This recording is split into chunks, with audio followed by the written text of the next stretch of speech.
Hello, everybody. I'm going to be doing a reading of a poem I wrote in 1998. Ask the question: what beach could this be? If you know the California coastline, this is going to be on a specific beach. It'll be provoking and evoking existential questions and thoughts. Finally, I'm able to read this. It's been a while. Okay, here we go.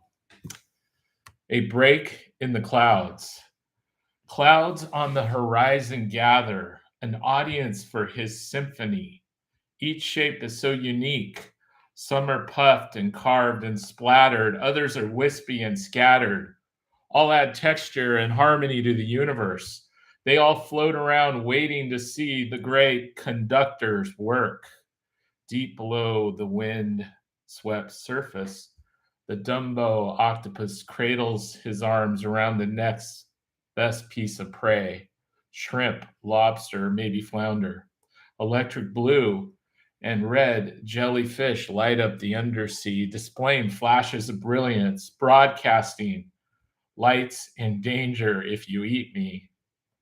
Westward at the mouth of Monterey Bay, harbor seals seek refuge on old piers with salty barnacles crusted over on rubber pavement and skin. They bark a cry, not a lonely cry like a wolf, but one of safe sanctuary from Whitey, great Whitey in his splendor suit. The Monterey Landlord evolved from the deep in the trenches of the bay, where he rises from the depths of the dark. The men in the gray suits swim along around, checking nature, balancing the jellies, the fish, and the rays.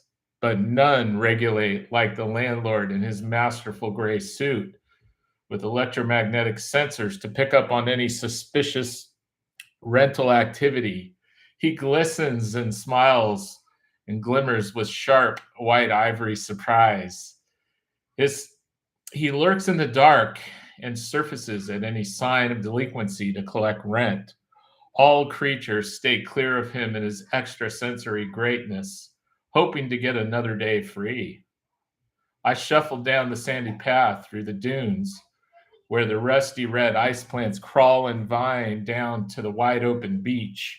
The crimson lattice against the sand highlights the striking beauty of the central California coastline.